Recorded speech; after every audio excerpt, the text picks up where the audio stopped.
all jokes aside, you know how niggas be like, I'm this and that for life, I'm this and that for life.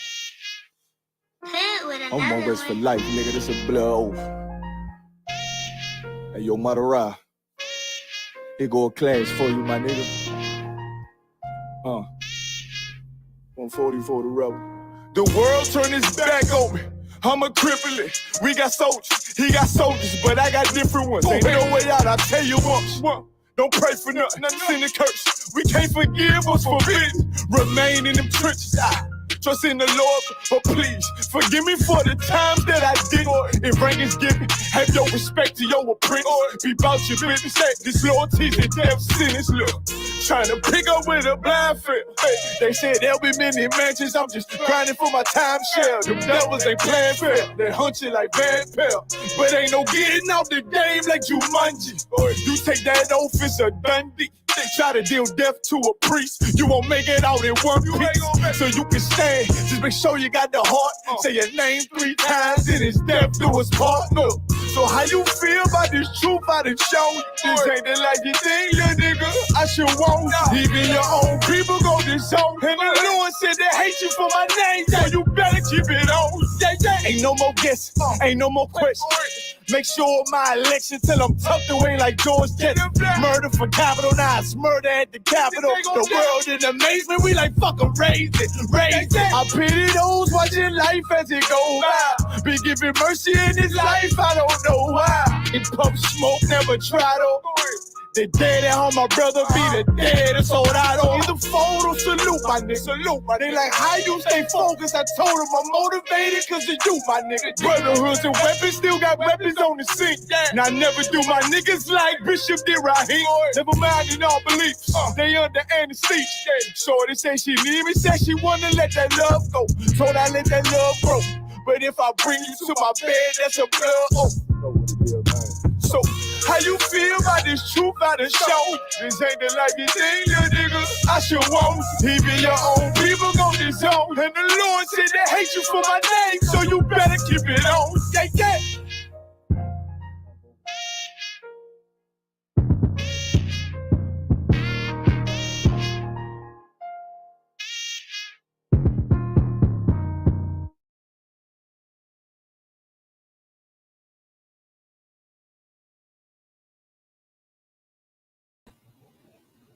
Yeah.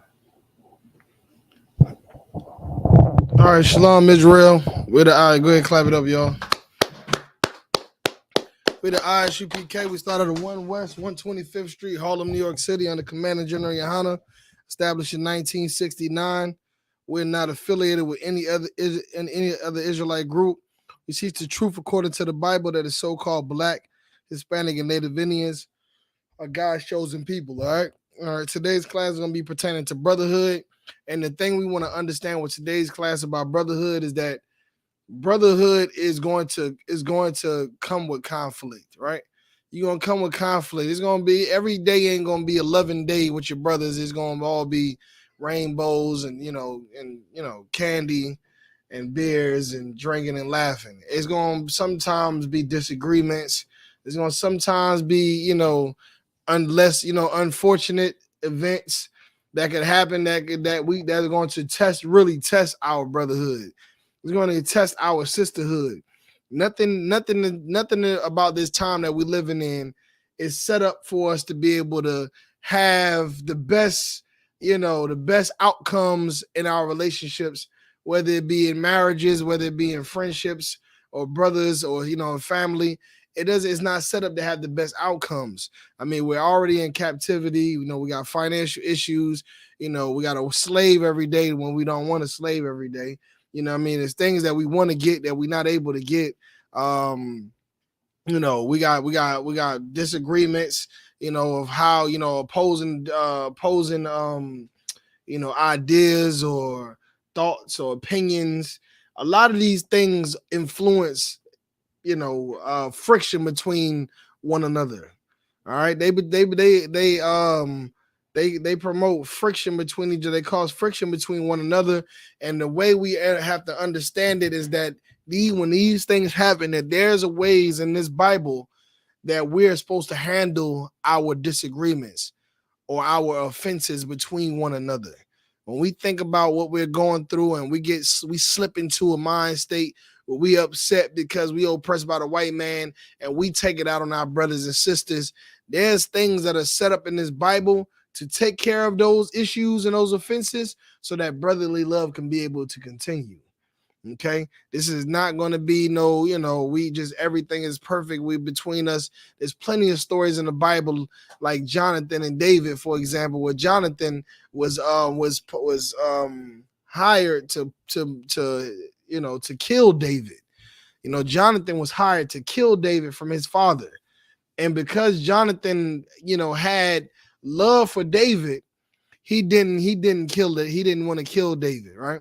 Then also on top of that, Saul was the one that put the head out on David. And eventually when Saul died, what do you think that David felt when Saul died after he put a hit on him? What do you think he felt? Sorrow. Raise your hand next time. Go ahead. Sorrow. Sorrow. What you think, Kaviar? I mean, if I put a hit out on you, and I want them to take your head off as soon as they see you, and then I die, how would you feel about me? Yeah, you can definitely feel relief. All right. A lot of times, see, y'all the brothers are good brothers. You know what I mean? Y'all brothers in the UPK, y'all brothers got the spirit of brotherhood. But in the world, a brother that's in the world would be like, damn, you know what I mean? That's what he get. You know what I mean? That's what he get. He deserved it. You know what I mean? That's good for him. They would be gloating his death.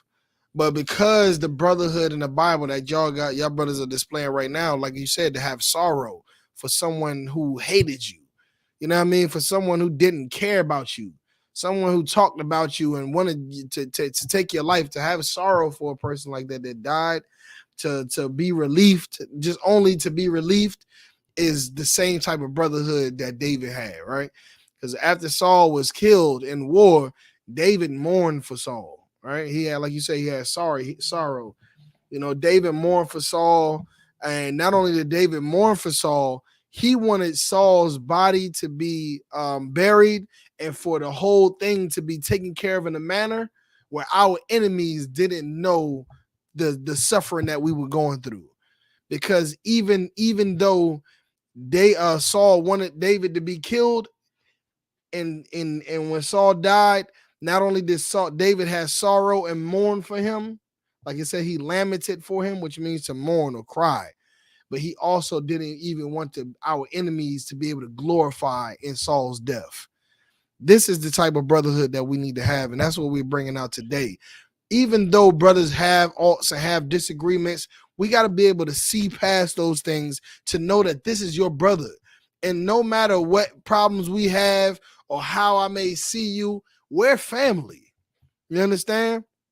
We're family. We're brothers. I mean, anybody that has siblings know that, you get in a fight with your brothers and sisters all the time.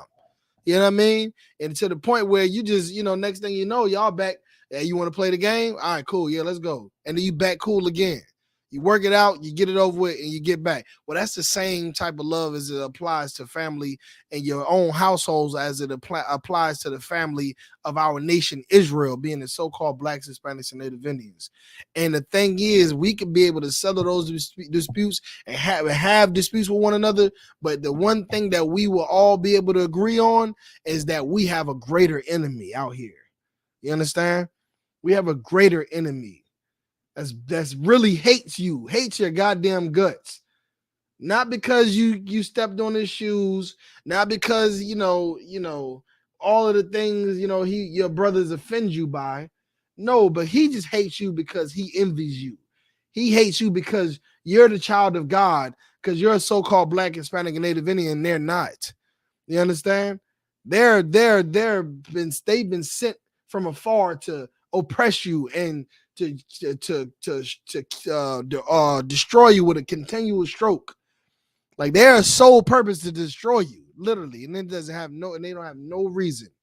That's something that we have to always remember when me and you feud, when you and your brother have a feud with each other, that y'all gonna have to work this out and know that this is gonna get worked out because we're family and that we gotta get back to it because we are being hunted. All right.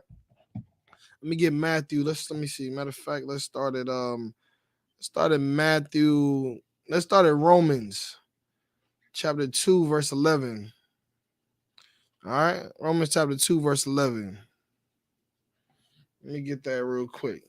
We have to be able to see and understand that. And because we've been taught by our society what we know as individualism, have you heard of that before? Individual, got the scripture? Individualism. What does that mean? How many ever heard this term before? To each his own. Or every to each his own. It's a dog eat dog world. All go ahead. Yeah, selfishness is just worried about yourself. That's what we've been taught. But nobody else thinks like that. They teach us to think like that because they promote that propaganda in our communities, in our organizations that they head. You understand, like Black Panthers and the Black Lives Matter and the LGBTQ and every other organization that Black people flood under. These people who are over those things, like Christianity, for the best example, they teach us to take care of your own self, worry about your own self, do what's best for you. And that's absolutely selfish. And that's why so many families are destroyed. Black families at that. You understand? Because we eat up that propaganda they feed to us. But they don't use that same type of it. They don't use that same propaganda in their communities. Because there's white men out here that will rather give love to a white counterpart who murdered his own mother rather than give $1 to a black man, rather than give a penny to a Hispanic man, or rather than let a Native Indian man pass on a plate of food because he's short $5. And that's how they live. And they will lie for each other, they will die for each other, they will kill for each other. You understand? But they won't do it for you. Instead, they'll teach you to die for yourself, to kill for yourself. You know what I mean? To live for yourself. And that's destroying our nation. Jealousy and envy, all of those things are destroying our nation. The things that we're doing in the I.S.U.P.K, when we teach brothers and correct them and deal with each other like it ain't no end, is because we love one another. You understand? We care about one another. We ain't about to put an end to this, because if we don't help each other, then who is?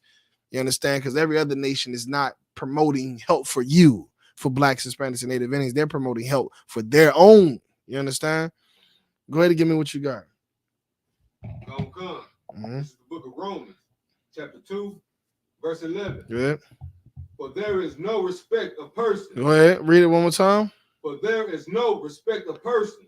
Go ahead. With the Most High. With the Most High. Somebody break me down this right quick. What is this? What do you hear when you hear this? There's no respect of persons to the Most High. Go ahead. Like in the world, you know what I'm saying? People got different statuses. You know what I'm saying? That's right. Like, it doesn't matter.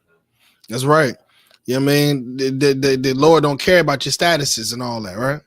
In the same way that it converts in the UPK, the Lord don't care about your rank. Your rank ain't got nothing to do with the judgment you deserve if you've done something wrong, the correction you deserve if you've done something wrong. Your rank doesn't matter. My rank doesn't mean I get to go talk to a brother any kind of way. You know what I mean? My rank doesn't mean I get to treat a brother like a piece of garbage. It doesn't mean that. Right? The Lord don't give a damn about what your rank is. You will be judged just like anybody would be judged. The Bible says we're going to be one mind, one body, one baptism, one judgment, right? The same thing you're subject to, I'm subject to too. And if there's any a day that I do something wrong, you should take me to counsel. You should come to me and me alone. And if I don't hear you, you should take me to counsel. You know what I mean? And when we get before the generals, before the judges, they're not going to say, well, Dawah is a 5,000. So we're going to let him get away with being unbrotherly. You understand what I'm saying? That doesn't make sense. And that's not going to make sure that our brotherhood is tight in here. You know what I mean? We don't care about, it's not about rank. Rank doesn't supersede brotherhood. It doesn't mean more value. It doesn't give more value than brotherhood does. Like the scriptures we were bringing out about Paul when he said, I can go feed the poor and speak many languages and do this and do that and all of these great things, right? know the scriptures and breakdowns and prophecies, but if I don't have charity, love, and brotherhood, then I am nothing. I am nothing at all. And that's what we have to put into our minds. We have to get whatever foolishness that white society has groomed us into believing all of our life, growing up in the ghetto, growing up in the projects, and growing up in the hoods and in the barrios and reservations. We have to put away that way of thinking. That's why gangs ain't successful. Gangs ain't successful because we're the brotherhood that we learn in gangs is the same thing that we learn in the Christian church. The same thing we learn from listening to Esau. It's all about rank and all about power and money. Just because that's what we see in the world, don't we? Why do you what when a white man commits a murder, what happens? Go ahead. He gets off not guilty. Why do you think he gets off not guilty? Go ahead. That's it. That's one part of it because his brothers are going to look out for him. I mean, it ain't no harm in killing black people for a white man, right? But what is another reason that somebody might get off guilty? You know what I mean? Get off not guilty for a crime they did commit. Go ahead. Because their name is known as special. That's right. Because they have a reputation. They got money. They gonna pay Johnny Cochran and go beat the case, right? That's respect to a person. And we learn that in our society and our government. We see it all the time. They show favor to the rich, and so show favor to the giants who have reputation, who have renown. You understand? Donald Trump he paid his taxes. He probably owe IRS for who knows how many millions of dollars. But let you file 10 in that tax return wrong, and IRS is going to be auditing your taxes. You understand? You could be not guilty and still be charged with a crime because you're poor. Because you're poor and you're a sinner and you don't listen to the Most High and you're poor and you're an Israelite, and that's what we are in this place, right? Poor and sinners. And they take advantage of that, capitalize on that. But meanwhile, if you are somebody like, Johnny what's his name? What's the brother name that got off that case with that? Joe, what's his name? O.J. Simpson. You know what I mean? Be somebody like O.J. Simpson, then you can go, move a couple of pieces around and get off, without having to do, the full judgment. You know what I mean? Or whatever the case may be. Y'all get the point what I'm saying, right? And we learn that in our communities, man. We see it and we follow the same structure, the same favoritism. We do it. You understand? And that's not it. You should be rewarded according to your actions. You should be judged according to your actions, not according to your finances, not according to your reputation. Those things do not matter, because if you get off with things that are not permissible, then what is that going to mean for you and for the whole entire society? What is that going to mean? Go ahead. Yeah, that means it's going to be filled with evil. It's going to be filled with evil everywhere. Everywhere. Is it going to? That's why the Old Testament, that Christ had to come, because just as long as I had enough goats to sacrifice every time I committed a sin, then I would just give up a goat and just be okay. I got plenty of goats. The man with the most goats is going to be cool, right? The man with less goats, he gonna do a crime and go look at his 2 goats and he's like, damn, I gotta give up these goats. Now I'm poor, and the next thing I do wrong, I ain't got nothing to sacrifice. I'm gonna be dead. You understand, so to speak. But now Christ was the living sacrifice, and because of that, we suffer. You understand, for our sins. We suffer these curses. Ain't nobody free from the curses because of their reputation. Ain't nobody free from the curses because of their financial gain. You understand? That's what it's saying right now. The Lord is not a respecter of person, and neither are we in the U.P.K. and the Commander General Yohana.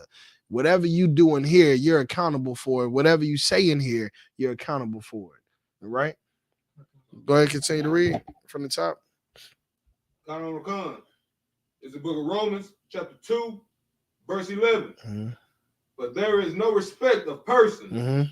With the Most High. All right, so like I said, so even though we have rank and order in the school, We should always treat each other with brotherhood and sisterhood all the time. All the time. You understand? Even in a sticky, tough situation where you know this brother's out of order and he be disrespecting you, you kind of want to knock him out. You still gotta have that brotherhood and sisterhood, because knocking the brother out ain't gonna be the right thing to do. You know what I mean? That's nowhere in the scriptures. You know what I mean? So having that brotherhood and that sisterhood is how you're able to be like, you know what, I'm taking you to counsel, Lock. You didn't disrespected me, and that's the order of how things are supposed to go, right? And again, vice versa. So, like I said, Commander Junihana and the generals are the highest ranked priests in the school, but they talk to everybody like they are not better than any of them. You understand? General Commander Junihana speak to a young brother. He speaks to them like, like, hey, brother, hey, if I could grab that for me, and can you sweep that over there? Talk to them like they're not better than them. You understand? And we see it all the time, and that's the great examples that we have in the men that the Lord has chosen to be above us. And for that reason, we need to be able to do the same thing for our brothers. You know what I mean? Well, y'all brothers are troopers. One day you'll be officers, and you have troopers under you, and you want to be able to treat those troopers like they are royalty. You understand? Like they're royalty nonetheless, because they are. You know what I mean? It doesn't matter that they're troopers. You know what I mean? They may be ignorant and stupid, is what you are. You know what I mean? Because you don't know a goddamn thing about the Bible. You know what I mean? That's why you're in all black and you can't say nothing. You can't answer no questions. But at the same time, you're royalty. You know what I mean? And you're damn sure better than any brother that's in the world. You know what I mean? Because they're out there doing things that they've done every goddamn day. But here you are fighting to be better. And for that, we should respect one another. You should respect a brother and a sister. Okay. Let's get Matthew chapter 18. All right. You understand? Because at the end of the day, we are one body and one flesh. You know what I mean? Whatever I would do to myself, I would do to my brother. You understand? Whatever I would want done for me, I would want have my brother have it done for my brother as well, for my sister as well. You know what I mean? These things again are not the things that are teaching the world, and it's why a lot of people throw away relationships. They throw them away. They say, you know what? I'm in I got an art with this brother, sister. I'm offended by them. I'm going to leave him. I'm going to leave her. I'm separating. I don't want to go to this place where they're at no more. If they're there, I don't want to be there. Right? If they're there, I don't want to be there. I don't want to talk to this person. And now what you're doing is you're creating a schism, and you're making it 10 times harder in order for us to be able to possibly have a bit of relief in this captivity, because now we got to do double work, because the work that I could probably get done with you and I together, I got to get done by myself. You got to get done by yourself. You understand? And that's all it's about. We're in captivity in this place, man. The Lord showed us plenty of times in that Bible where we had to put our differences aside in order to dwell together. You understand? In order to come together to live. Let me ask you a question. In the time where the Lord sent the plagues over Egypt, you understand, and all of the disagreements everybody had, you think anyone at that time had a problem with being in the house with somebody they didn't like? You think somebody at that time had a problem with being in the house with somebody that they had a disagreement with? Or some sister didn't want to be in the house because the brother's other wife was in there? No, because if you are not in this house, you're going to die. And because we've taken on the spirit of the white man that causes us to be selfish like that, it also causes us to say, well, hell, I'll just die then. Because that's the demon's job, right? Demon's job is to separate yourselves, separate you from your loved ones. It's a demon's job. It's to say, hey, well, I don't want to be around you no more. That pleases a demon. It's just tearing up the brotherhood. It's tearing up the sisterhood. Much as it could be a beautiful thing for brothers to have a brother to have his wives to work together to build a kingdom or to make captivity less captive, right? Or whatever the case may be, is not possible, right? Because of selfishness, because of greed, because of envy and jealousy.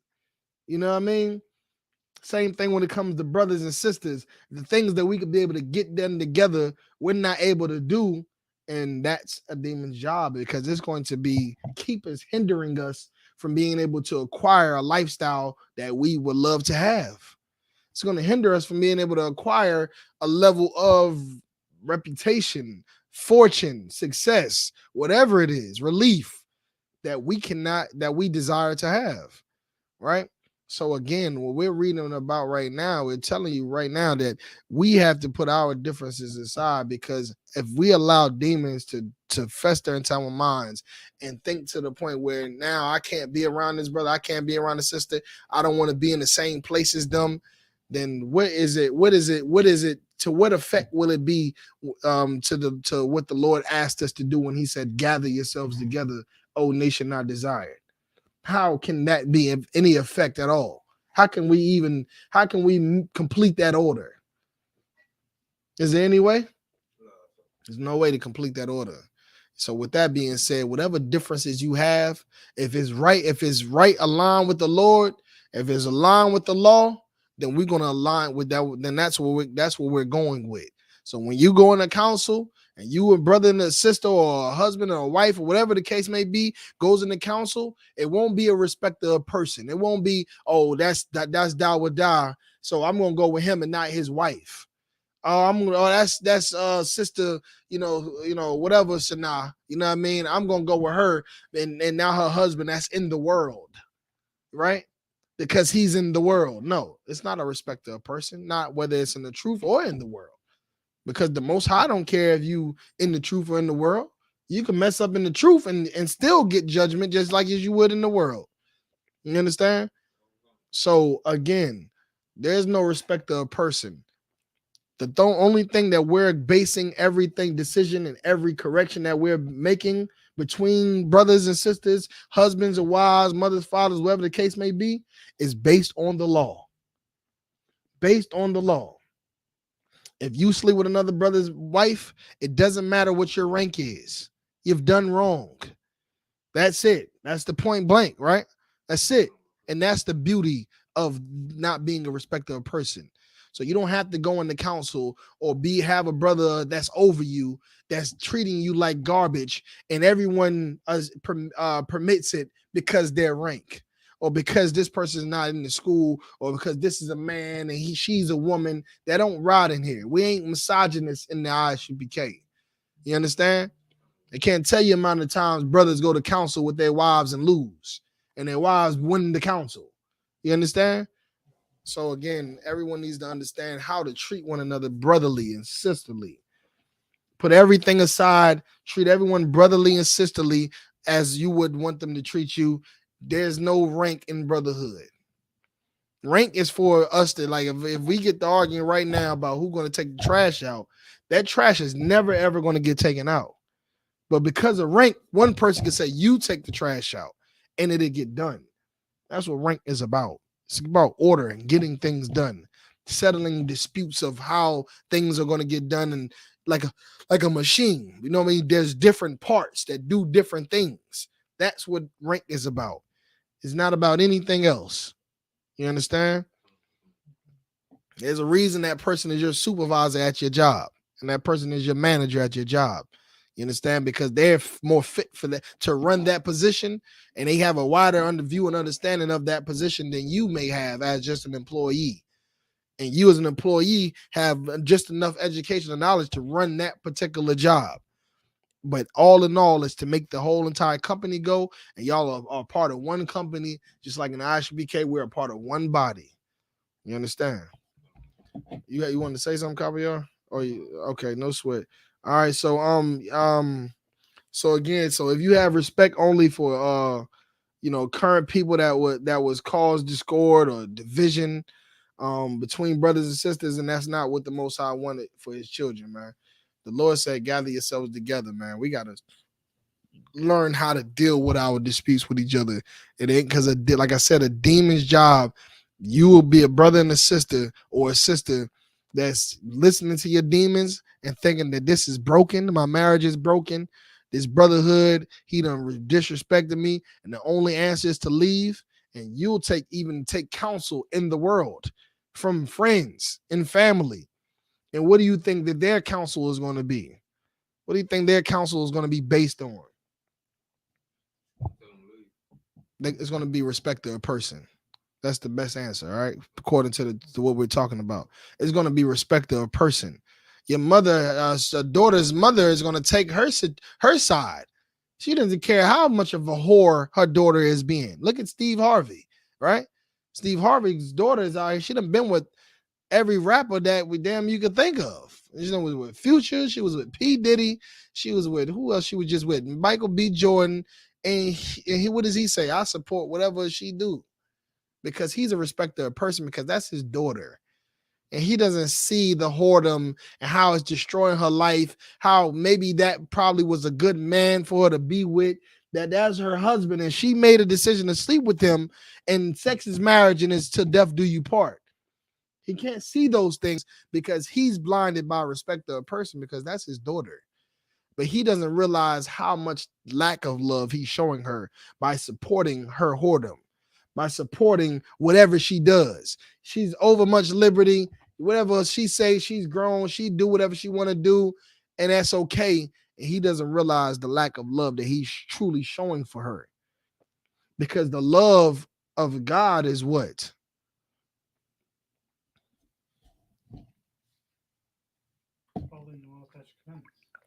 Following the law, statutes, and commandments, and teaching men to do so. If he loved her, then that's what he would do. He would tell her the law. Like you're supposed to marry a man. Sex is marriage, and marrying a man means being with him forever. So make a wise decision before you choose to lay with the man. And then when you lay with him, whether things are the perfect or the best, which they're not always going to be, just in case anyone didn't know, it's not going to be the best relationship ever in your life. Some unicorn, 4-leaf clover relationship. It's not going to be that.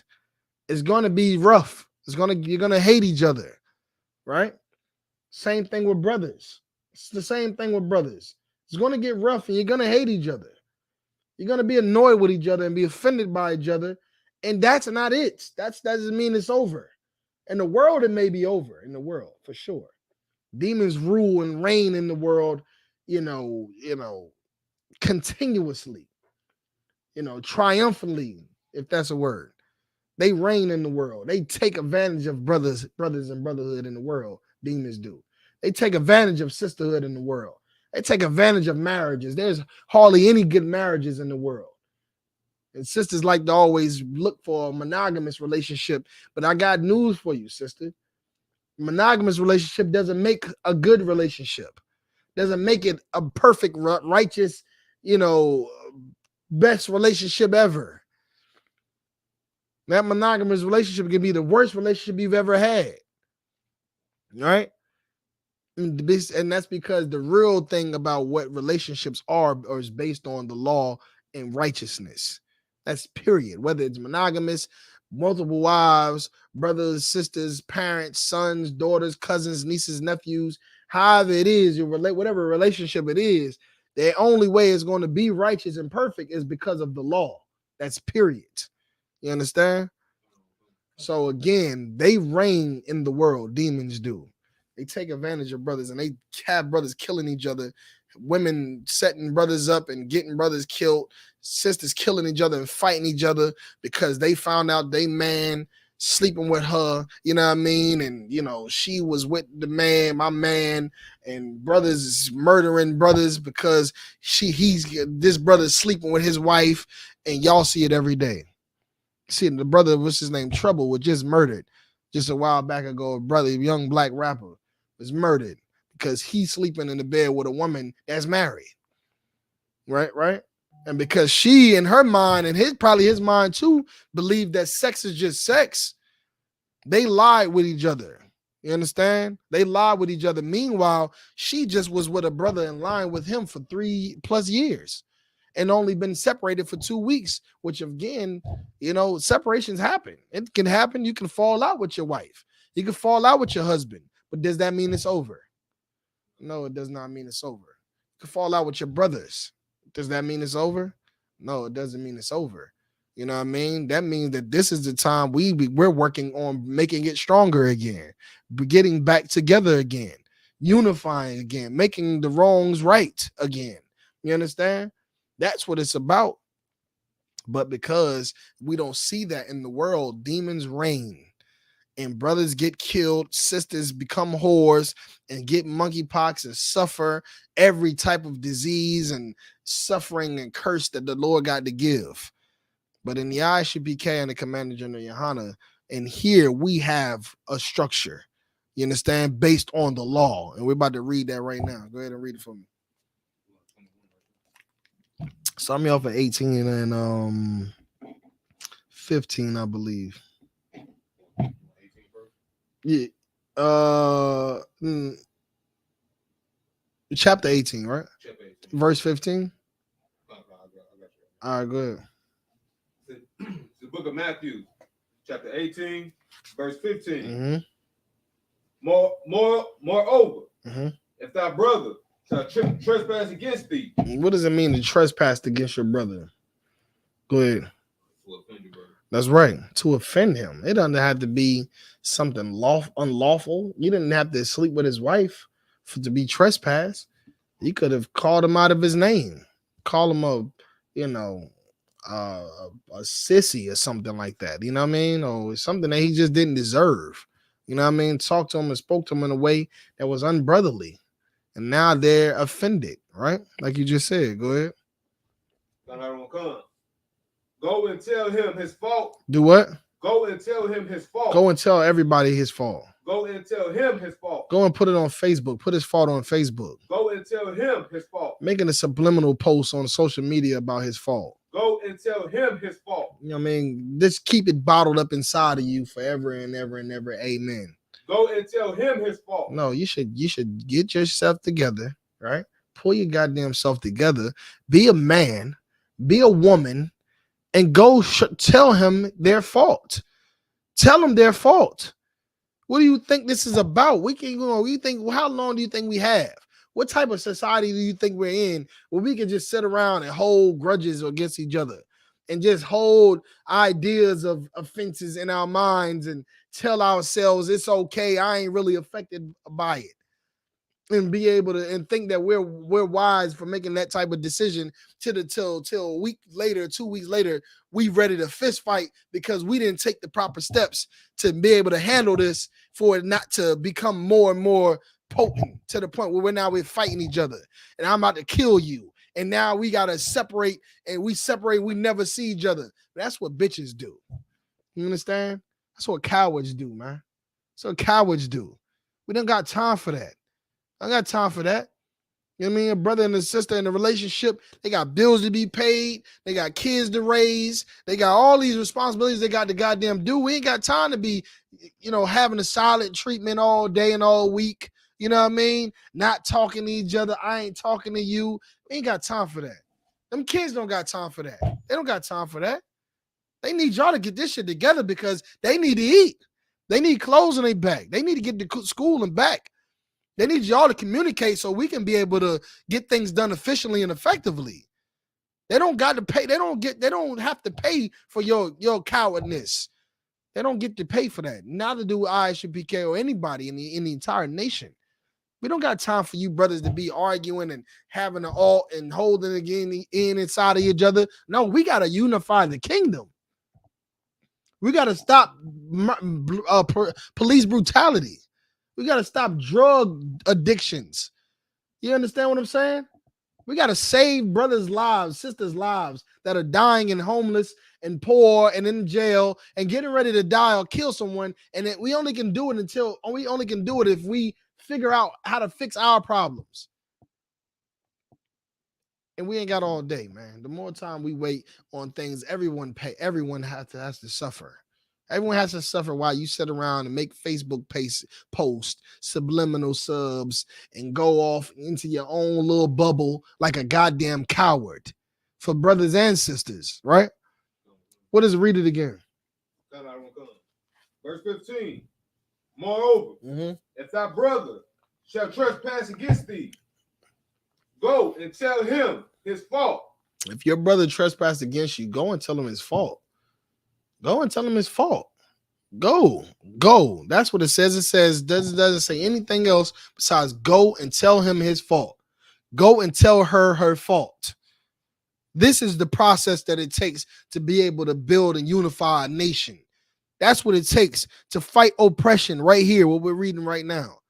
That's what it takes to fight oppression, to fight suffering and curses and everything that we suffer every day, and our children have been suffering for hundreds of years. This is how you fight it right here. This is how you fight single parent homes right here. This is how you fight black on black crime. It's everything you fight right here. Go to him. So tell them their fault. Go ahead and read. Between thee and him alone. Between them and everybody else. Between thee and him alone. Between him, them, and their aunts and sisters and your cousins and them. Between thee and him alone. Between them and Facebook and social media and every other internet that you got on every other website they got on the web, World Wide Web. Between thee and him alone. Between thee and thee alone, man. Like, stop holding a goddamn grudge. And the spirit of the Lord and Christ we need to be so filled with that spirit that we don't even allow that type of bitch assness to be able to exist around us. You understand? That we don't care about if it's your wife. We don't care about it's your brother, it's your husband. We don't care. If I'm going to lose you because I tell you the truth, then no sweat. If I become your enemy because I tell you the truth, then no sweat. Because at the end of the day, that's real love. And there's things that we can be doing better, places that we can be in a better place that we're not able to do because of you. Because if you thinking that you're going to just live life and create all these bubbles and parameters and limitations, all just so you don't have to deal with this brother. Also, you don't have to deal with this sister when you could talk to her. You could talk to her like a black woman to another black woman, a Hispanic to another Hispanic woman, a brother to another brother. You understand? Who's both in captivity, who both the white society hates, who both are poor, who are being hunted, that both need love and need help and support. You can talk to that brother and that sister, and you can work those problems out, and things can become better. But what does the saying say? You miss every shot you don't take. You miss every shot you don't take. If you don't take the shot, how can you make it? You're never gonna make it if you don't take the shot. Am I right or am I wrong, Capiar? Right. You got to take. If you don't take the shot, then you're missing them all.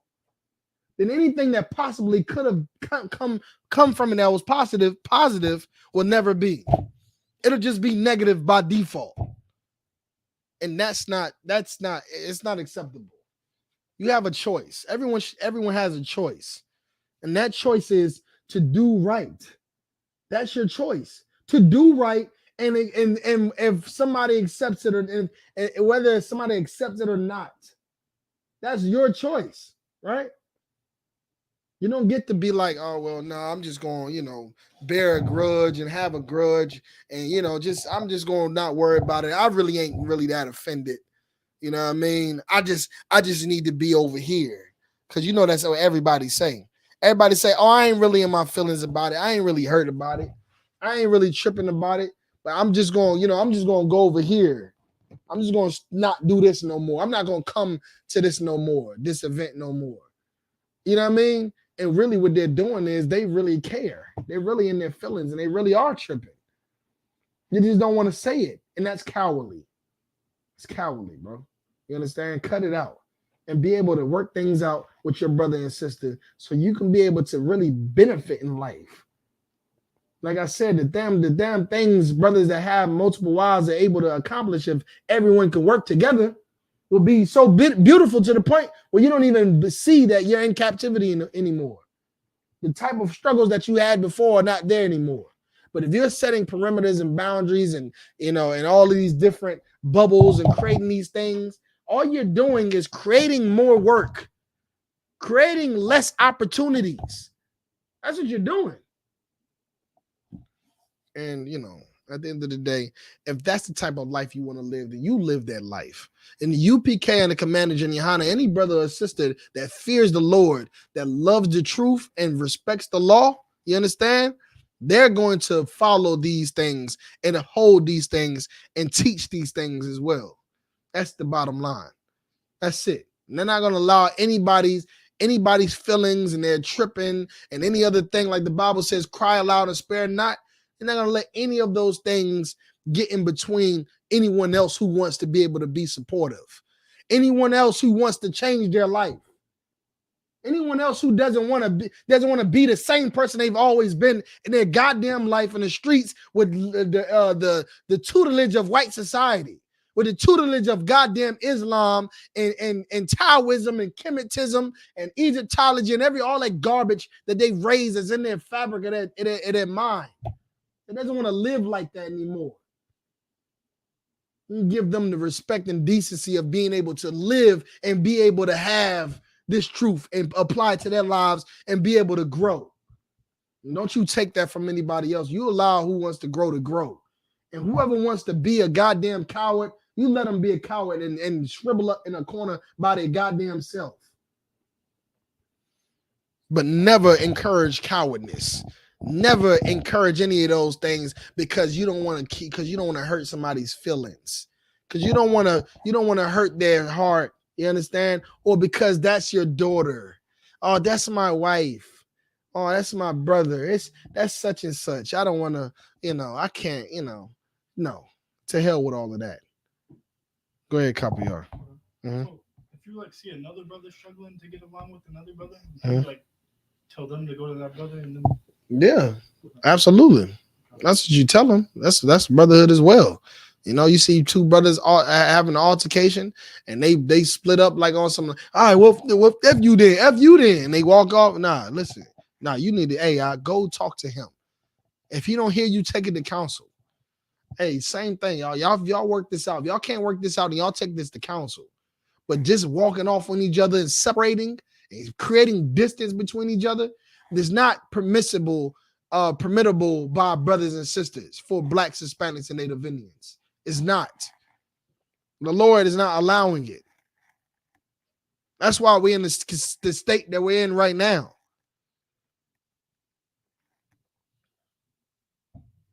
Go ahead, continue reading. If he shall hear thee. Mm-hmm. If he shall what? If he shall hear thee. Now, somebody tell me what it sounds like to hear someone. So I say, hey, Copy R, man, you really did this to me, man. I'm offended. You went over there and you slapped my son in the head. In the head like a little baby kid. I'm offended. How would you hear me? That's it. That's point blank, period. Or if that brother says Salakia, then that means he heard you. But at the same time, there could be times when a brother will say Salakia because they really just don't want to go to counsel. They really don't mean it. And you can be able to tell. You might be able to see it and tell. If a brother says Salakia, and you can tell, or a sister says Salakia, either right now you can tell that they really don't mean it, or what else? Or how else would you know? How else would you find out? Go ahead. That's right. Their actions will continue to be the same. Right? Go ahead, Copy R. Do you want me to put this Desiree Ellis from Killeen? What about? Put her down or no? Nah, we don't have to take it. It's only for San Antonio. We're taking attendance for, all right? Okay. All right. So you'll be able to know the sincerity of a brother that really hears you. And they get to talking about, oh, Salakia, I was just this, that, and the third, and all explaining and all that. That's not a really I heard you. I heard you at Salakia, brother, man. Listen, forgive me. I did not mean that. I'm sorry. I take it back. You understand? Like that, like retraction. Somebody get explaining and all that. That ain't really hearing them. I'm like, hey, man, my bad, man. But you was just, they don't really hear you. Now, there's a possibility you could be wrong about whatever you're offended by. You take it to counsel, and then, you'll receive some correction. But at the end of the day, we're men, we're women, we're grown, and we can take the correction, put it on, under our belt and move on. We're babies. Babies don't know every damn thing. You correct them, and then now they know it forever. Sometimes maybe you have to correct them more than once, and then they'll know it eventually, and they'll apply it at some point. That's us. And so correction is not a terrible thing. You understand? The Lord said whom he loves, he chastises, right? That's love being corrected. Somebody is correcting you, that's love. Because they could just let you be the same. They could just let you be a drug dealer and let you be a pimp and let you be a whore and just be like, well, I'm not going to correct her. I'm not going to correct him. And what do you think is going to happen to that brother and sister? They're going to die. They're going to be thrown in jail. They're going to suffer in more ways than one because of their lifestyle. And correction is necessary to help them avoid those things. And that's why it's love to chastise and to get correction. You want to say something, Mark? Go ahead and continue reading, Knox. So what does it mean to hear somebody? If he hear you, it means to say, hey, Salakia, I did not know that I offended you. I did not mean to say that. I did not mean to do that. Is there any way that I can repay you? You understand? Salakia. That's him hearing you or her hearing you. But again, if you don't ever give them the opportunity, how can they even ever know if they even offended you? Maybe they don't even know they offended you, right? Maybe they don't even know. And here you are in this little bubble over here that you created to go be a fucking coward. Excuse my language. You understand? And meanwhile, the only thing keeping y'all from being brothers and sisters is that the fact that this brother and sister don't even know they offended you. They can't read your mind. They can't read your mind and know that you're offended.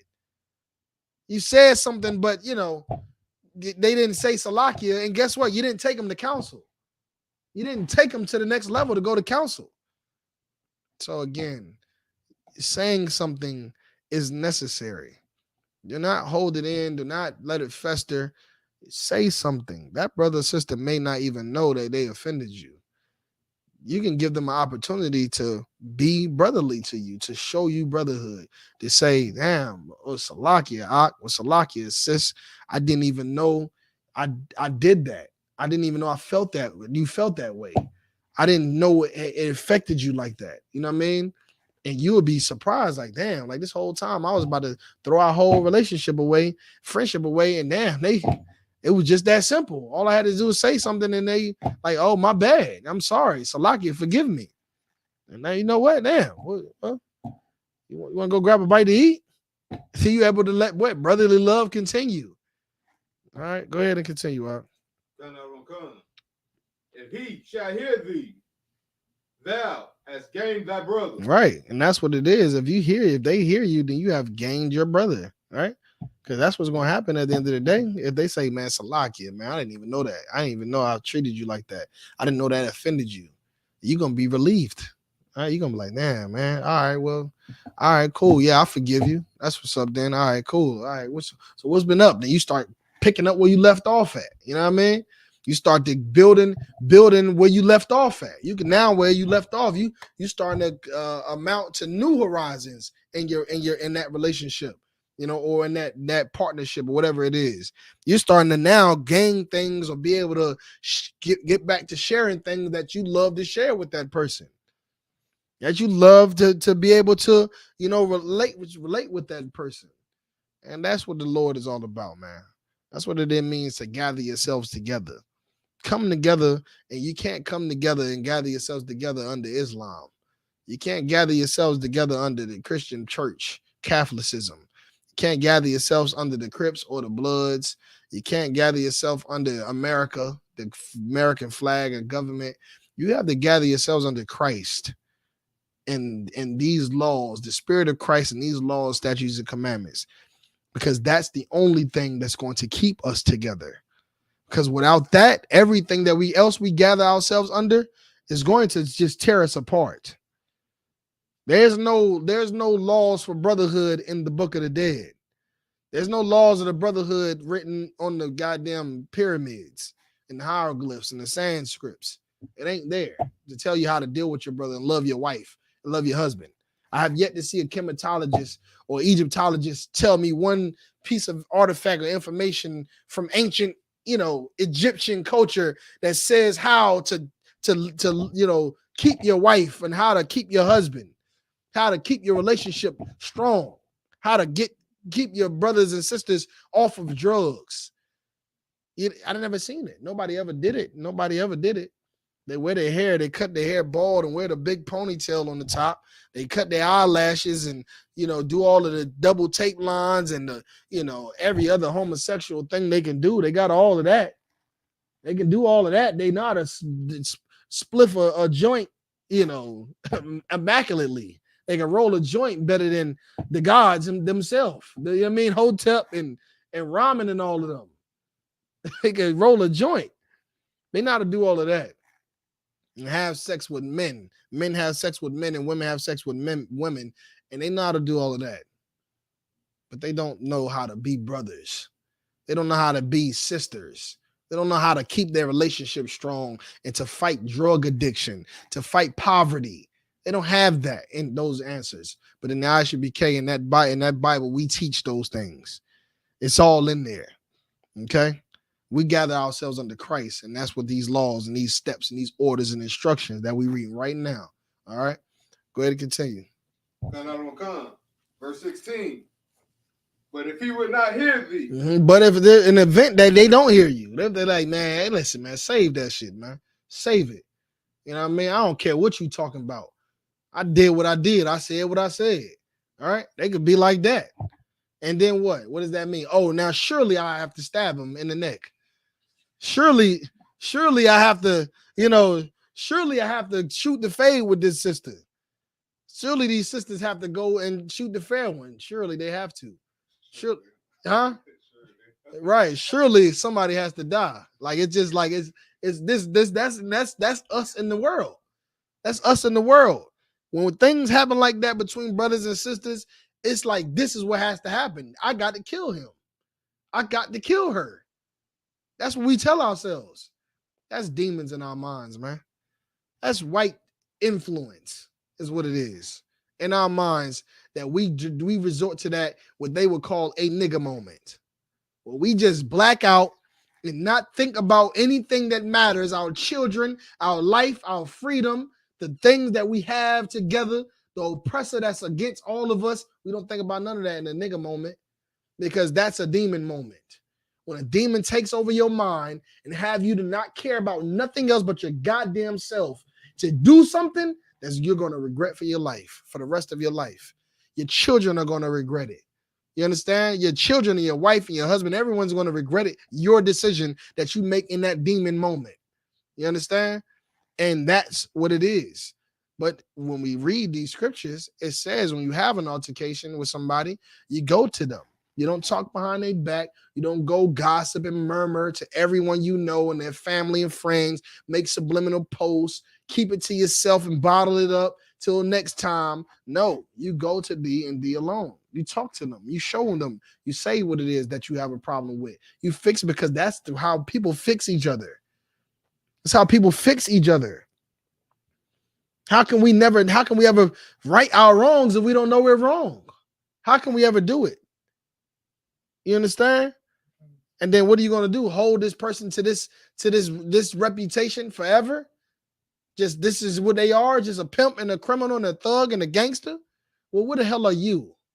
And we're going to get to that point a little bit later. You understand? Go ahead and continue, man. Then take with thee one or two more. Right. So now at this point, if they don't hear you, then it's time to go to counsel. Hey, man, listen, man, you hit my this, that, and the third, and you did that, and I'm offended. Well, I mean, shit, man, I did what I had to do. Say no more. I see you in counsel, Lock. I see you in counsel, sis. I'm taking you to counsel. All right, shalom. That's it. Shalom. I'm taking you to counsel. That's what I'm gonna do. And you get on the phone with your camp leader, and you tell them that I have an offense. There was an offense. Because you have to use this verbiage. You have to make it very clear. And not only not to the camp leader, but to that brother and sister too. You know what I mean? You can't go to them like, hey, man, hey, you had did that the other day. Just a random conversation. Hey, when you had did that the other day, which like what you was thinking, like, like, I don't remember, like, oh, for real, like, yeah, all right, all right, well, I was just asking because that's not it. You have to come to that person and be like, I'm offended. You've offended me. That's it. Blatantly, clearly, everybody understands, right? Clearly, you offended me. They have to know that they're offended. That now you're coming to them with an offense. Because if they don't know, then at the same time, it can't be handled like an offense. It can be handled like a normal conversation. Like, yeah, oh yeah, no, yeah, I did that. Shit, that, this, that, and the third. I ain't, they'll talk about it like they did nothing wrong. Like they still don't know you're offended. So you have to make it clear. You have to be clear about your offense. Hey, Salaki, I could talk to you for a second. Yeah, Khan. Hey, Salaki, I just want to come to you and tell you that I was offended the other day. You did this, that, and the third. You said this, that, and the third, and I was offended by that. Then the way you let it go. You don't have to go into a deep, all this long conversation. You stated your offense. Now this person has the opportunity to realize, damn, to think about it and be like, man, you know what? I ain't gonna lie. I was in the moment at that point at Salakia. Or if they don't hear you and they like, well, I mean, it is what it is. Take me to counsel. Because brother or sister could say that, hey, man, what it is what it is. Take me to counsel. Because in their mind, they might be absolutely right about what they did. They could be, right? And how are we going to find out? In counsel. All find out. Everything is going to be made clear in counsel. We're all going to know who's right and who's wrong. And then from there, what are we going to do? Oh, well, I'm right. I'm right. He's wrong. No, that's not what we're going to do. We're going to be like, all right, well, damn, Salakia. I want to say Salakia. You know what I mean? I thought you was tripping. I'm really the one tripping. The generals have made it clear, according to the law, not the respect of a person or any of those things is made clear. So you know what? They said I'm wrong. I'm wrong. Salakia, Salakia, sis. My bad. You know what I mean? And most of the time, it'll come with some kind of, fine or something that you can be able to, they'll have you do for a brother to make an amends. You know what I mean? But again, these things will never be able to happen if you don't have clear communication and courage and brotherhood. Okay? So it says what again? Verse 16. Mm-hmm. But if he will not hear thee, then take with thee one or two more. Yeah, right. So now that's going to council, having the generals in the council, your captain, the judges, to sit in the council, say, hey, all right, brother. So we have a trespass council, such and such, against such and such, pertaining to this. The council is going to begin. Whoever is most beneficial to start with, they go ahead and say their piece, their side of the story. Then the other person says their side of the story. Some questions in the wisdom of the Lord is asked by the judges to uncover certain things and certain motives and issues and or information that has not been given in order to make a judgment. You understand? And that's what happened. You have to be clear about it all. But that's what's necessary, man. Listen, brothers and sisters, we have to start doing this. We cannot. It's high time to awake from our sleep. And our sleep is thinking the way we've always thought. That's what sleep is. Can't think the way we thought before. If that's the case, then go back and be in a world. Go back and be in a world where it's just full of whoredom, full of diseases, full of illnesses, full of suffering and poverty and homelessness and, death. And just, that's what comes with that. The lifestyle you live, the tutelage, the thought process that you have. We're waking up to the truth and we're applying the truth now. So that's what we have to do. It's high time for us to wake from our sleep and stop thinking the way we used to think. Stop handling things the way we used to handle things. I don't care what nobody says about this truth. You cannot argue with me about the Brotherhood and the I.S.U.P.K. I don't care what you say. You can say that we're wrong about Immaculate Conception. You can say that we're wrong about what the dragons is in the Bible, about there being one man in the beginning of the time. You can say we're wrong about all those things, but you can never, ever say that we don't have brotherhood in here, that we don't have sisterhood in here. Everybody understands, right? You can never say that. Can never ever say that. And I don't care what they teach over there. And all the breakdowns that we had, like I just brought out about Paul, about having breakdowns and precepts and scholarly, they got all of the references and prophecies. And then here it is, a brother can't even speak to his brother because he got all that he ain't even talking about. They ain't even able to connect the dots to get work done. Because they ain't talking to each other. Because they goddamn hoes over there. You understand? They hoes over there. And now look, so with all that knowledge and all that wisdom and every other thing, we can't even get to work. We can't even gather together. You know, all the breakdowns, every breakdown that God sent, you got them all. But you don't know, you can't gather yourself together. Now you're a break-off group of a break-off group of a break-off group. And he's going to keep on splittering all day, every day. And that's why there's different denominations of Christianity. And there's different denominations of Islam as well. They got 5%ers, they got the Muslims, they got, the Sunni, right? They got all these different types of Muslims because it ain't built on brotherhood. It can't nobody agree on one thing. They can't bring themselves together to get things done. But everybody got all the answers, everybody on their deen, everybody on their square, you know what I mean? Let them tell it, right? So no sweat. But in the I.S.U.P.K and the Commander in Johanna, our best precept is our own lives, right?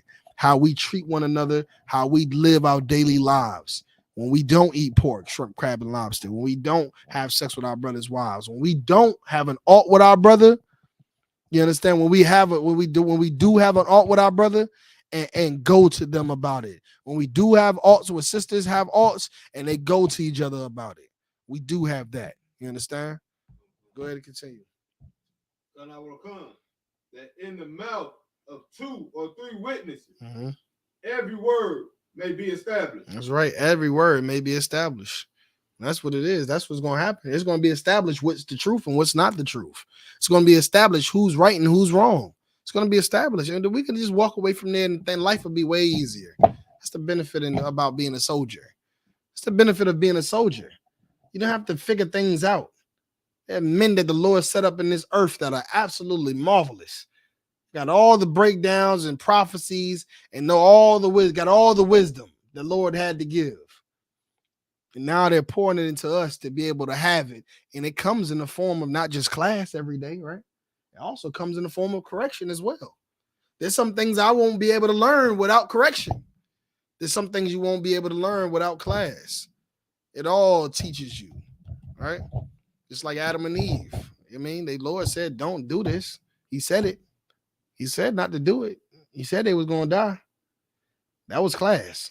They listened. They sat in class and heard him say that, metaphorically speaking, right? They heard him say that. But then again, they just had to go do it anyway. And there was another lesson that could be taught. There was another way for them to learn. And that was just suffering, getting correction. It's judgment. You understand? So no sweat. But it's necessary. Any more on that? Drop that. Give me Matthew chapter 22, verse 36. So Matthew verse 22. Verse 36. Go ahead and read it. Let's run through these. This is the book of Matthew, chapter 22, verse 36. Go ahead. Master, which is the great commandment in the law. Right. What is the great commandment in the law? I hear Seventh-day Adventists all the time talking about the greatest commandment is obey the Sabbath. That's all they care about. That's all they care about in the Seventh-day Adventists. It's goddamn honoring the damn Sabbath day. But meanwhile, they don't know how to talk to one another. They don't know how to maintain relationships with one another. They have no unity at all. But everybody honors the Sabbath service, the Sabbath day, as they say, right? What else? Christian church. They say if you can understand that the greatest law in there is tithes. You understand? They don't care about what else you do. The greatest thing that you need to do is pay your tithes. Well, in here, the greatest commandment of them all is one we're about to read right now. Go ahead and read. Verse 37. This is what Christ said. Yahweh said unto him, Go ahead. Thou shalt love the Lord thy God. Thou shalt do what? love thy God. That's the first. That's what this great commandment is, that thou shalt love the Lord thy God. Go ahead. With all thy heart. With all thy what? With all thy heart. Go ahead. With all thy mind. And all thy mind. And thy soul. And all thy soul. Meaning every part of your existence, you need to commit to serving the Lord. You understand? Every bit of your existence, you need to commit to serving the Lord. Your courage, you need to be courageous. Don't fill your mind with evil thoughts. Put them out of your mind. Get them out of there. Get evil out of it, out the evil spirits out of you. You know that it's unlawful to hate your brother, right? So get it out your mind. You know it's unlawful to have sex with your brother's wife, so get it out your mind, right? You get to think about it like, damn, it's like, damn, well, it's just looking all right. What the fuck, like, get this shit out of my mind. What the hell? You understand? And like, damn, that pork look good right there. Well, get the like, you know what I mean? You got to fight that. You got to fight it in your mind. Fight it in your mind, your spirit. Like I said, having the courage to know what's right and to do what's right. And that's what he's talking about, like filling it your whole entire existence, your hand, you know, not putting your hand on the drugs and picking it up. You understand? Like it's no different than when the Bible talks about the mark of the beast, right? The mark of the beast being in your forehead and in your right hand, right? The mark of the beast in your forehead meaning what? Go ahead. Now you believe in it. What is the mark of the beast?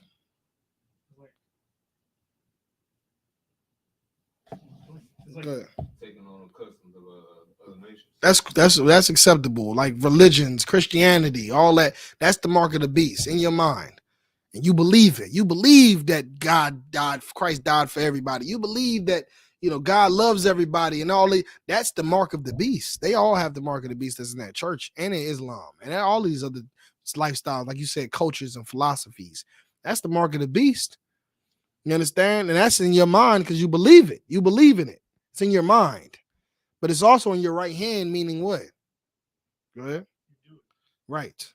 You do it. You do it. You're ready. You're not only doing what you're teaching, but you're ready to fight for it as well.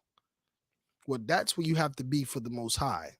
You don't need to have the mark of the beast in your forehead. You need to have the love of the Most High in your forehead. You need to have the love of the Lord in your right hand, in your soul. And you understand? That's what you need to have. Go ahead, up. Keisha Lena said, mark of the beast, what the white man has taught. Showed what? Showed or taught. That's correct. She's absolutely correct. That's right. Good job, sis. You know what I mean? And again, we need to be able to put what Christ taught in our mind. You understand? We need to be able to put what Christ and those men that followed under him, what they taught in our minds, in our inward parts. You know what I mean? That's why I said, like, when you know the truth and you know the law, when you get to thinking about something that you know is against the law, take it out of your mind. Stop thinking about something else. Put it out of your spirit. Get it off of you. Get that evil spirit off of you. Don't do evil, right? Well, like I said, like what it says in your mind and in your soul, and what else? In your heart. Love the Lord, the laws, serving him, the things that they taught, putting it. Everybody gets this clear, right? That's the greatest law. Go ahead. Verse 38. Mm-hmm. This is the first and great commandment. Go ahead. 39. Mm-hmm. And the second is like unto it. And the second is no different than the first one. Go ahead. Thou shalt love thy neighbor as thyself. Now, who is your neighbor? In the Christian church, they say, look, turn to your neighbor and say, neighbor, God's going to make a way. You turn to your left and your right. It's some Chinese man sitting right there. It's some white man right there that's got a pistol on his waist right now that's about to blow your stinking head off because he hates black people, and the Bible tells us so. You understand? That's not your neighbor. That's not your neighbor. Your neighbor is not, Jackie Chan. I don't live next to Jackie Chan. Jackie Chan ain't suffering in the ghetto with blacks, Hispanics, and Native Indians. You understand? And the ghettos is blacks, Hispanics, and Native Indians there. It ain't a nation full of Chinese people in the ghetto.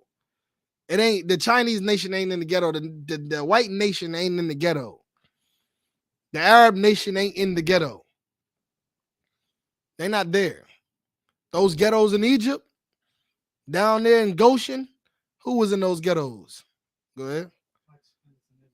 Blacks, Hispanics, and Native Indians, Native Americans, the Israelites. That's who was in those ghettos down there at the foot of the city. You know what I mean? That's who was down there, just like it is right now. Who's on the reservations? Is Chinese people on the reservations? So how the hell is they gonna be our neighbors? How the hell is they our neighbors? I don't see the Chinese man. I don't see the Chinese reservations. I see Chinatown. I see that. I see that for sure. And it's thriving over there. When I go to Chinatown, I see businesses and Brotherhood and economics, good food, good eating, homes. I see it all thriving. When I see the Indian reservation, I don't see no Chinese over there. I see suffering. I see drunkenness, right? Because of oppression, suffering, PTSD, trauma. I see homelessness, poverty, all of those things. That's what I see out there. Same thing in the black man's ghetto, in Hispanics ghetto. When you talk about the cartels down there, they down there suffering, killing each other for dollars, for drugs. You know what I mean? For lust, living in little huts, build 10, 15 of them in one house. Go ahead. Huh? That's right. Get a brother a hand.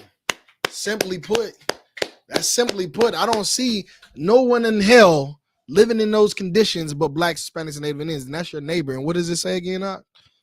Verse 39. And the second is unlike unto it. Go ahead. Thou shalt love thy neighbor. Thou shalt love thy neighbor. Go ahead. As thyself. And how do you love your neighbor? Go ahead. Copy R. Yeah, you don't trespass against them. You don't transgress the law against them, right? You don't do evil against them. That's how you love your neighbor. That's how you love blacks, Hispanics, and Native Indians. And you're doing evil against them if you have a problem with them and you don't tell them. You're doing evil against them. That's what you're doing. You hate that brother. You hate black people. People are talking about they pro-black all the goddamn time and got all the alts in the world with every black, Hispanic, and Native Indian they know. But they pro-black. They can't even give a brother $1. Can't brother tell a brother, that they offended them. Tell a sister that they have a problem with them.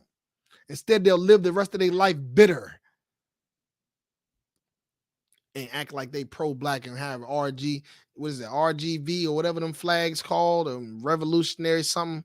They have them flags and fly them flags and call themselves revolutionary and black power and all this other stuff. Well, meanwhile, they got problems with brothers that they ain't spoke to in years. Sisters got problems with sisters that they ain't never going to talk to them about. But in the I.S.U.P.K and the Commander General Yohana, we love our neighbors, our brothers, and we go to them because Christ said to if we have a problem. And we teach them the law, and we don't trespass against them. We hear one another, and we gather ourselves together. Ak. You understand? Go ahead and read. Verse 40. On these two commandments hang all the law. You understand? On these two commandments hang all the law. You understand? Why is that say it hangs all the law? Because if you simply just go ahead. If you follow these two, all the rest of the commandments come easy. Yeah. This falls right in place. Because if I love my brother, I ain't going to kill him. Because murder is unlawful. I don't want nobody to murder me. Right? I don't want nobody to murder me. It's unlawful. So therefore, what do we completely put it into? Black on black crime. It's done. And a lot of the things we murder each other for are don't mean anything. They're vain. Like sneakers. Or jealousy because he got a better woman than I do, or he got a better car, or she got a man to herself. Like literally be oppressed because you coveted in somebody's relationship that you want to have, and therefore you'll hate your own husband or hate your own brother, your own sister, because you got a man that has other wives, or because a woman shares a man with you, and you'll fight and argue and be oppressed all your life and be bitter when all at the end of the day, loving your neighbor as yourself means to be able to get the love that you want to be able to receive, to get the help you want to be able to receive. You know what I mean? Go ahead and continue, Rock. Oh, Slaggy, let's drop that. Let's move forward. Let me get Matthew. Start me off at chapter 7. Start me off at verse 3. This is the book of Matthew, chapter 7, verse 3. Right, because before we get into this, understand this. A lot of the times, brothers and sisters that are doing these things, right, that are hating one another because of vain reasons, that have problems with a sister, that have problems with a brother, you understand, that don't ever speak about it, because really when they feel in their mind is that this person is a bad person. This person is a bad person. I don't like them because they're this and they're that. They're this and they're that. This is she don't want to help the way she's supposed to help. So she's a bad person. He didn't talk to me the way I feel he should talk to me. So he's a bad person. He ain't loving me the way I want to be loved. So he's a bad person. They're wrong. And essentially all they're doing is pointing the finger everywhere they goddamn go. Like, yeah, she this and she that, and he this and he that. And everybody's wrong. Everybody's doing something wrong. Everybody's got it but he or she doesn't love them enough to go to them about it, to give them the opportunity to be better. But you want to know one thing they also are not considering? Go ahead and read what you got, Doc. The book of Matthew, chapter 7, verse 3. Go ahead. And why beholdest thou the mote that is in thy brother's eye? How can you consider the mote that is in you're considering the mote that is in your brother's eye? Like you're seeing, oh, well, she didn't want to be equally helpful as I was equally helpful as I was. Or he don't want to be, he don't want to love me the way I love him. Or they don't talk to me the way I would talk to them. Or they this and they that. They're doing drugs. He's this. She's a whore. All of these things, these motes that you're considering in everyone else's eyes, right? You can see everyone else's problems. You surely can do that. It's perfect for you to do that. You're absolute. You can write a whole damn book about how to observe everybody else's problems, because you're such a fucking leader and a scholar in everyone else's problems. And you're able to see that. Go ahead. But consider it not the beam that is in thy own eye. You got a whole entire beam in your own eye. You got a whole entire beam in your own eye that you can't even see. The fact that you have a problem with a brother because they did something wrong to you and you don't go to them makes you just as wrong as them. Makes you just as wrong as that person. It makes you just as wrong.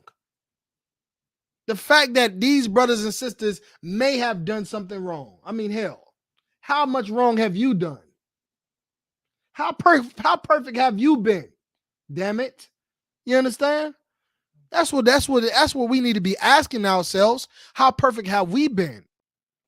Have we been absolutely perfect in every relationship, in every situation, in every time and period, and everywhere we went?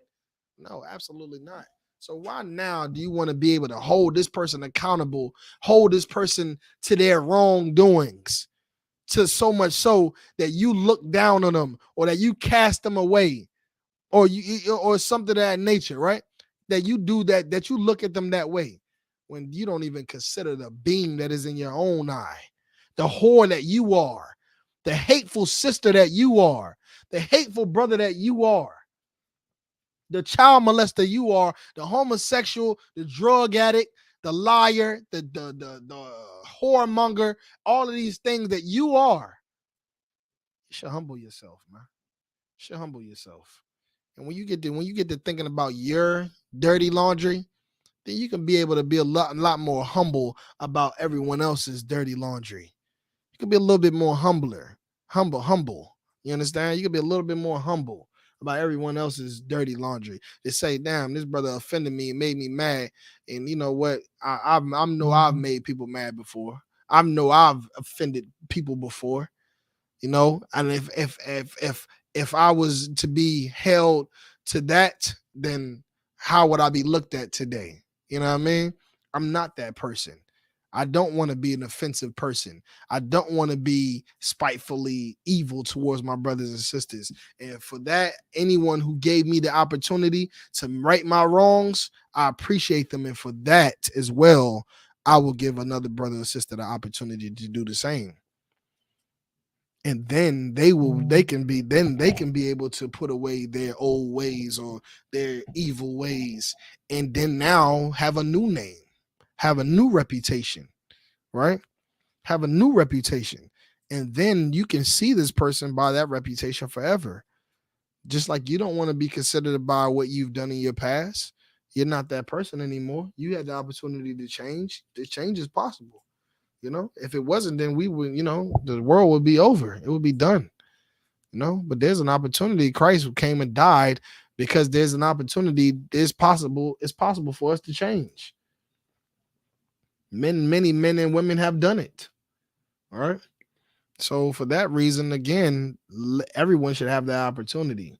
And you should give them the opportunity just as much as you would like to have that opportunity, because you should love your neighbor as yourself.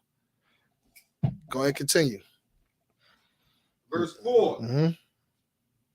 Or now, or how, wilt thou say to thy brother, let me pull out the mote of thine eye? Right. Drop that. Let me get verse 12. Yep. Verse 12.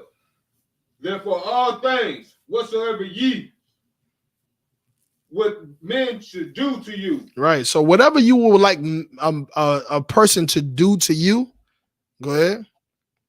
Do ye even so to them. Right. So again, yeah, you may not be wrong anymore. You may be perfect. You learned the laws. You came to class. You shed yourself for the world. You became better. You're not a homosexual anymore. You're not a thug that's just killing your brothers out in the streets. You're not a pimp anymore, whoring your sisters out. You've found the truth. You changed your life. So now what? Give someone else an opportunity to do the same. You want to be able to change your life. You was able to do it. Give them an opportunity. Don't just see them in their wrong, their wrongdoing, and say, well, they're wrong. And that's just that. No. Instead of pointing out the splinter that is in your own brother's and your sister's eye, why don't you consider that beam, that log, that big tree stump that's in your eye, right? Because you have a ton of load of evil in your background. You understand? In your past. And even in this very moment, the fact that you cannot do this simple thing to let someone change shows that you're not even worthy for mercy. You're not worthy for mercy. And you know what? All them things that you did that you should have died for, you know what? Maybe you deserve death. Maybe you deserve to die. That sounds about right, huh, Copper Yard? Huh, Shamai one? Sounds about right. Maybe you should just die then. Okay, no sweat. Maybe you should die. You change, yeah, you change, but I guess because nobody else can be able to change and nobody else can be able to have mercy, maybe you shouldn't have mercy either. Maybe you should just die and go to jail and suffer every curse that you should have suffered for your evil doings. What you want to say, Capiar? Sister Vanessa said, sir, if I may, sir, reflecting on ourselves to see if self was in error as well, because a lot of times in certain situations, self may have been in fault as well. Right. And that's the humble way to look at it. The humble way to look at it is like, damn, instead of be so ready to cast the judgment to a brother for what something they did, Think about what you are doing. What am I doing? What can I be doing better? Am I wrong? Are they wrong? Am I tripping? You see what I'm saying? That's self-reflection. Am I tripping right now, or are they tripping? Let me see. I ain't gonna lie, I did this, that, and the third. Let me see. That is what it's about, because you could be in error. You've been in error before. You've done wrong before. You could be wrong right now in this moment. And that's why you should be humble. Humble yourself. Think about what Christ died for.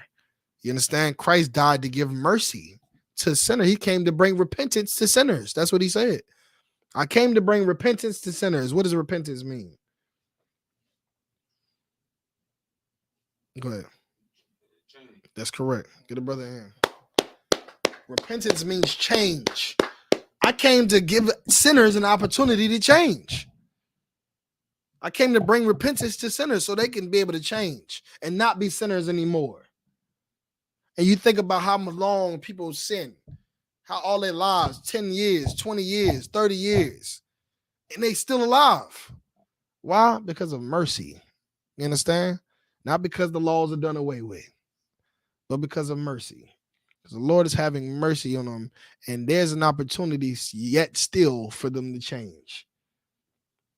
And you need to consider that when you think about all the years that you've done wrong, and say to yourself, well, damn, I should be dead by now. I should have been dead at 18, at 25. Should have been in jail right now for the rest of my life. I should surely have AIDS as much as whores if I've slept with. You understand? I should be suffering, but I'm not. And I'm thankful. I was a sinner. I repented, and I begged the Lord for mercy even to this day. Because just like that, you can be considering what another brother is doing, how they should pay, and the Lord can be able to bring up your old stuff and how you should pay. Everybody understands. So you need to be thinking about that, considering the beam that is in your own eye. Go ahead. But this is the law and the prophets. Where you with verse you at? That was the end of 12. Okay. All right. Go. You want to say something? Oh, Sister Vanessa said another. She said, concert, and if I may, sir. So, like, what you are bringing out is so heavy, because if Yahushua could die for our sins and we be forgiven, why can't we forgive our brothers and sisters for error? That's right. 7 times 7, like 70 times 7. Forgiving your brother 70 times 7, which is a milk scripture, a brotherhood milk scripture, right? So what she's saying is absolutely important. This man was perfect. He ain't never did no wrong, ever. He ain't never did no wrong. But here I am, a complete sinner, over here trying to hold somebody accountable to their sins. Over trying to hold somebody, hold a grudge against somebody else's wrongdoings. When a man who was perfect, more better than me, died for me, died for my sins. You understand? Died for my own sins. So therefore, I need to have mercy like the Lord. I need to be able to be humble like Christ was and be brotherly like Christ was. You understand? And that's what his sacrifice was all about. Saying that this man died for me, therefore let me repent. Not because the law says it, but because he died that I follow these laws. You understand? Now I'm going to forgive my brother and think about the things that he's done in consideration of the things that I've done, and be able to address him in a way that's not, persecuting, you know what I mean? And be able to think in that way, being able to actually gain a brother or sister. I'm too old. I got some more ready. Actually being able to gain a brother or sister. You know what I mean? Because that's how you gain them. You don't gain brothers and sisters by all the time by just, cursing them out and judging them every damn second of the day. You can just gain them by being brotherly to them. Brotherhood. Hey man, don't worry about that, man. Oh, you stepped in my shoe. Don't worry about it. Matter of fact, you want to keep these. You can have them. You know what I mean? Oh, don't worry about that bottle of wine. You can have it. Don't worry about that. That's my last one, but you can have it. You know what I mean? And that alone, a gain a brother or sister. It's just being brotherly, being sisterly. You know, can cause a brother or sister to change their entire life, to repent from their sins. Everybody understands? Go ahead, continue, Art. Go ahead, Con.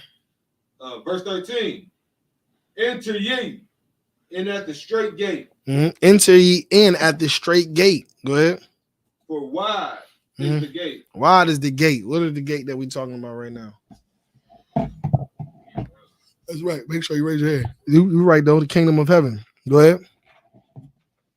Is the kingdom of heaven in the cloud somewhere when you die?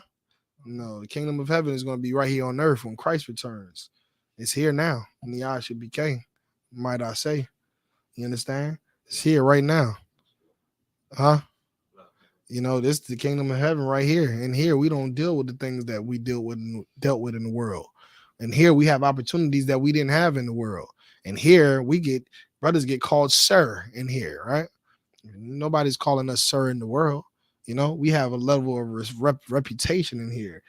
Prophet, you know, the prophet's our soul and our spirit. Prophet's our mind. Prophet's our families.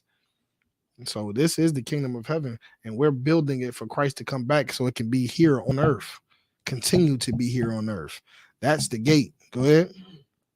And broad is the way. And what? And broad is the way. Like, you have to understand, like, the world is a big world. This is a big world.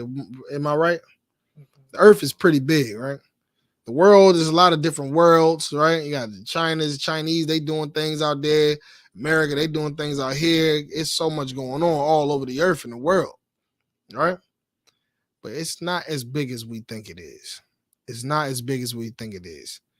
At the end of the day, it's simple as this. There's chosen people on the earth, and then there's the people that the Lord didn't choose on the earth. And on top of that, there's things that we are supposed to do, which are the laws, statutes, and commandments, and things that we're not supposed to do, which is against the law, statutes, and commandments, right? And then with that comes what?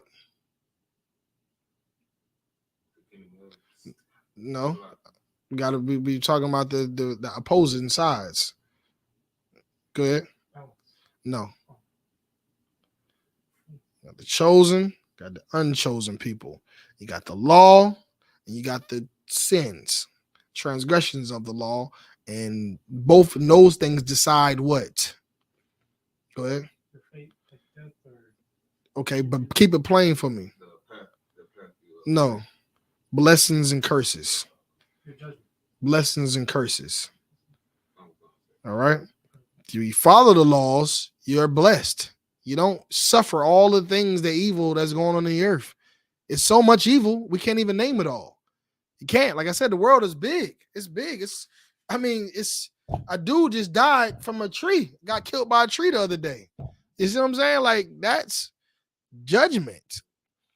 That's a way to die. You can get a tree fall on your head, and you just got married, and you got 2 kids, and you had a beautiful family, and you died by a tree. You don't have to be a drug dealer in the ghettos, in the hood, and living life in the prison cells for your life to be in danger. Everybody gets what I'm saying? You don't have to, it can be you. Why? Because if you break those laws, the Lord is going to kill you. Period. That's how death happens. That's how it happens. That's how curses happen. Curses are all of the things that we don't want to happen to us. All of the suffering and punishments, that's what it is. There's so many of them, right? The world is so big. It's so many ways you can struggle. So many ways you can die. But the reason people struggle and the reason people die is simple. It's because they're not following the law, statutes, and commandments for those who are his chosen people, right? And outside of that, it's the breaking of it's following the law. Following the law, you don't have to suffer the curses and the judgment. Instead, you receive blessings. You receive a big happy family. You receive a good health. You receive, brotherhood, fortune, all of the things that you can imagine. You know what I mean? You get it all. And it's simple. All of the great things that's out there to get, you can get it all. That's why the Lord says, seek ye first the kingdom of heaven, and all these things shall be given unto you. Everything that you cry about every day, you ask the Lord, and you can't wonder why it's happening to you, why you can't get this and why you can't get that. If you just serve the Lord, you'll get it. So it's simple. You understand? And I'm bringing this out to show you that that gate is wide. You understand? But that path is narrow, and you have to simplify it down by just that: following the law and not following the law. That's it. Whatever you think is going on in this world, and whatever your perception of the earth and suffering is, you're gonna get lost. Because again, like what I'm trying to explain is this, right? A lot of people believe that they're suffering for another reason other than they're transgressing the law, right? So a lot of people believe that they suffering in their life because they didn't have two parents in their life, right? Some people think that they're suffering because they didn't get the best college education. Some people think that they're suffering, or they you know how the people say you're in the right place at the wrong time. That's why they think that they died. That's why they think that they got into that mess, because they was at the right place at the wrong time. No, that wasn't why. You get what I'm saying, right, Copier?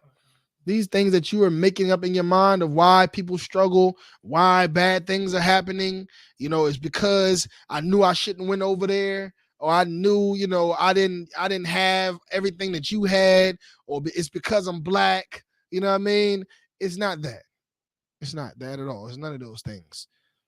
You didn't get thrown in jail because you're black. You understand? It's just to be honest. The police officers didn't murder you because you're black. It just doesn't happen. You understand? Because the Lord will protect you from your enemies. The Lord will protect you from your enemies. And like the scriptures say, I think it's paraphrasing, says when you come to serve the Lord, even your enemies will be at peace with you. And that's real. You know what I mean? So what I'm trying to say is that we cannot keep putting in our mind, because if we put that in our mind, then as long as we don't do this and do that, then we'll be good. Long as I don't, I can potentially, like a woman's mind, she can go leave her husband. She can leave her husband and go get another man, because there's no wrong to that, right? There's no wrong. And then in her mind, as long as she does this, that, and the third, he's going to be the perfect husband. She's going to find an excellent husband. But what do you think is going to happen based on what we're breaking down right now? You think there's the opportunity for her to find the best husband in the world after she throws her husband away to find a new one? Do you think that's how it works? Go ahead, Shemaiah.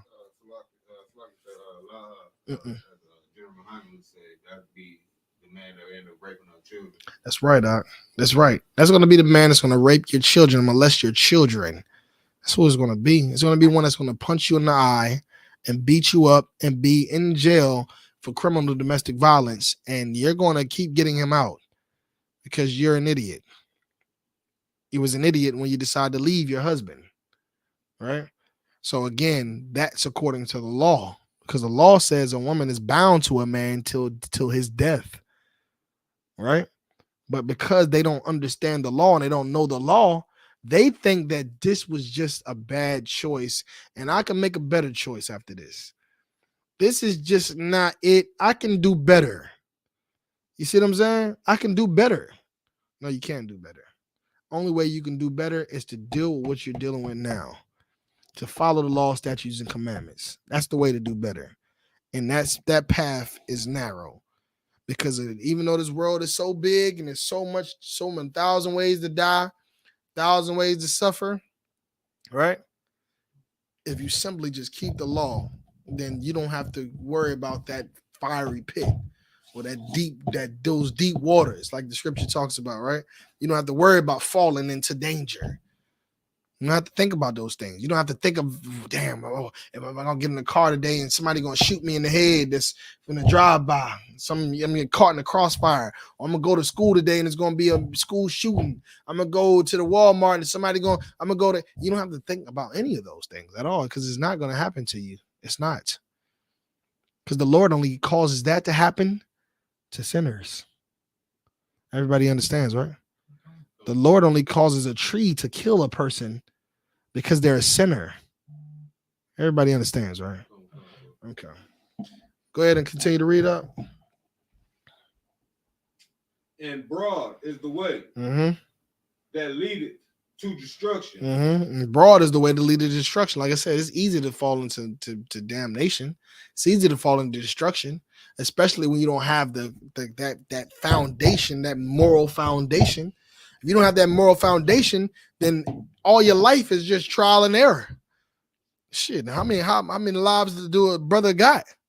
How many lives do a sister got to just live a life of trial and error? Huh?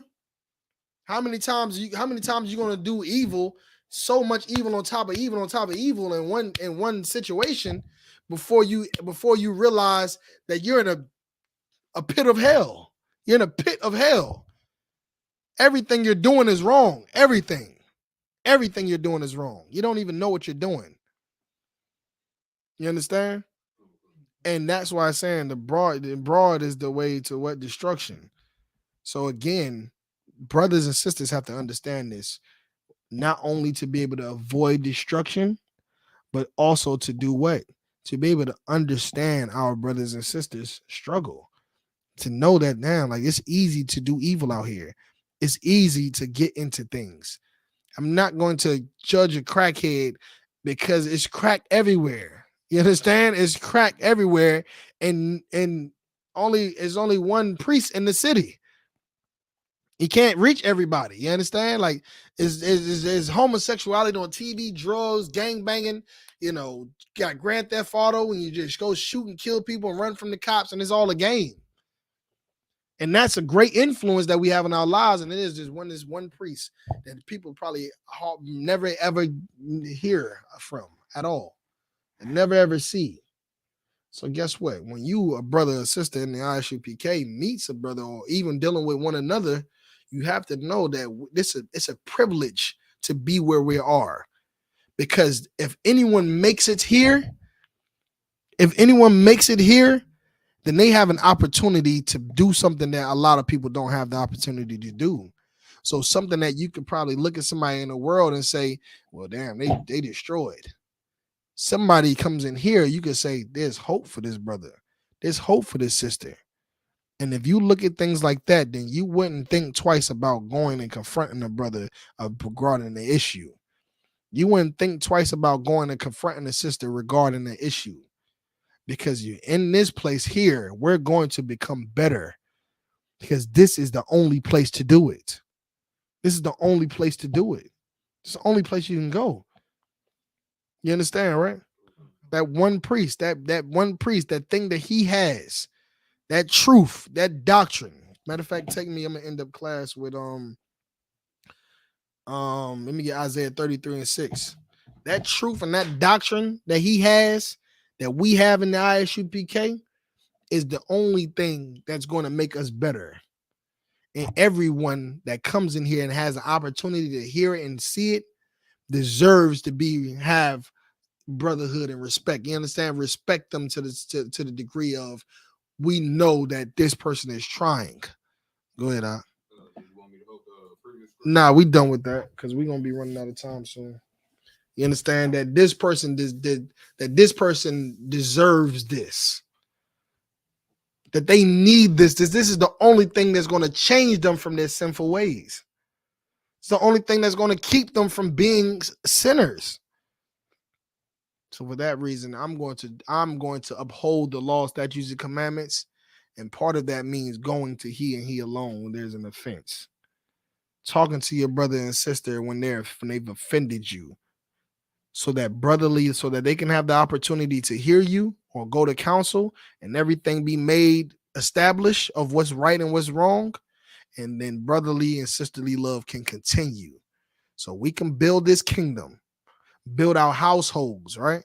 Build our households, build our families, build our communities. Because that's where it starts, with that nuclear family, right? It starts with the family, the core. And then now, as you can see, the I.S.U.P.K has been that family. And as much as we send these members of this family to these households, they begin to get their households right. And the more households get right, the more you see communities are better. The more communities are better, the more you're going to see, everything that was evil and and was, a burden to us or affliction to us is going to all dissolve. And everyone needs to understand that this is the place to come do it. And we should embrace brothers and sisters and do these things for one another, because it could be totally different if we were in the world. So for sisters who have a husband that has another wife, a sister needs to understand that she's fighting the same fight that you're fighting, because either one of you could just leave, right? Either one of you could just leave right now and go. Am I right or am I wrong, Shemaiah? They could just go. Can they not? Who's stopping them from going back into the world and being whatever they want to be, all they can be? Nobody's stopping them. So for them to be here, you think that multiple wives is popular for women? That's what sisters must think, huh? They must think that other sister is enjoying this. That's what they must think, huh? Copy y'all. That the other sister's enjoying this. This is all just fun and games and beautiful, No, the sisters may act like that, but they're fighting it. You understand? And for that reason, you have to understand that if you have a sister or a brother has another wife, that she's 9 times out of 10 fighting the same fight that you're fighting, because she would like to have him to her to himself too. But the year after year after year after year, she's still there. Year after year after year after year, you're still there because you're both fighting. And that is what we all need. We all need to be able to make it easier for one another to fight. And you make it easier for one another to fight by allowing brotherly love to continue, right? Understanding each other, bearing one another's burdens, going to he and he alone if you see something that you're offended by, because this can be an opportunity for us to learn something and be able to gain a greater bond, which is what some of these sisters can do. Go ahead. So like when you're offended, also like can it mean like you get sad too, and like? Well, I mean, yeah, if somebody, because offended doesn't mean like you're angry, like, oh man, he did this and I'm upset. He can do something that can make you hurt, that can hurt you. Make you have you in pain, right? Physical pain, mental pain, or whatever the case may be. That's possible, So it doesn't have to be like an anger, like, he disrespected me and I'm mad and now I'm upset. No, you can be like, I'm offended, man. Like, you really hurt me. You know what I mean? You hurt me when you said that. You said that about my wife. You know what I mean? And that kind of hurt, because she dealing with this, that, and the third. I'm dealing with. You know what I'm saying? Just a little example, way to see it. You know what I mean? So it doesn't have to be, you can be sad in it, so to speak, you know what I mean? So but again, we could work together and be able to get a lot more things done. We can move mountains. Like, like what's the boy, it was an Usher, moving mountains, you know what I mean? You can move mountains. All right. What we got? Go ahead and read what you got up. Come. It's the book of Isaiah, chapter 33, verse 6. And wisdom and knowledge shall be the stability of thy time. Now, what did it just say there? It said, in wisdom and knowledge shall be the stability of our times. Like I just brought out right now. That priest in that city is going to be why anything is going to be stable. You understand? Because there are people that are in that city that have doctrine degrees. You understand? That have doctorate degrees, that have 10, 15 years experience in, I don't know what, that are military. You know what I mean? They know how to start a fire and ration food, and they got bunkers full of water, all of these things. And guess what? They'll still suffer. And all that water will go to waste. They'll die, and somebody else will take all that water. You understand? Somebody else that didn't do no preparing at all come and just get your whole entire stock of water. I didn't have to do no preparing at all. You understand? Somebody that just got a doctorate degree be the same person that suffer and fall, and it be some idiot, you know what I mean, somewhere that knows one thing and one thing only, that priest and prophet there that says he's in the I.S.U.P.K, that teaches me these laws, statutes, commandments is the truth, and he'll be the one who will survive, and he'll be the one who will be able to have the solutions to problems. You understand? Not the person with the doctorate degree, not the person that got all this experience because they used to spin all the blocks and they done lived in this hood and I was raised on this block. You know how niggas talk, right? I mean, I'm from New York. You can make it here, you can make it anywhere. Meanwhile, you'll get swallowed up by these streets. You know what I mean? Because of the Lord. And again, the thing that's going to really be able to help you survive these streets, survive the drought, survive the famine, survive the pestilence, the destruction, the natural disasters, to survive the police and brutality, to survive AIDS and monkeypox and COVID-19 and every other thing, is going to be the knowledge and wisdom that we're bringing out right now. That's going to be the stability of our times. Because in a second, there's going to be people here in this earth that are going to be all out of control. They thought they knew things and they thought they had it figured out and they thought they was ready. And they're going to realize, damn, the Lord, I'm not ready. You understand? The Lord's going to have that man that stocked up all of that water and supplies, have somebody come and steal it all out of his crib. That's going to have it go bad. Some disaster come and it busts all the waters and contaminate all the water. The food, rat infestation. And they got a rat infestation. All the food is ate up, and you're gonna be without anything. And you know what the purpose is all gonna be for? Somebody blow my mind. Why is the Lord going to do all of that to that person? Go ahead.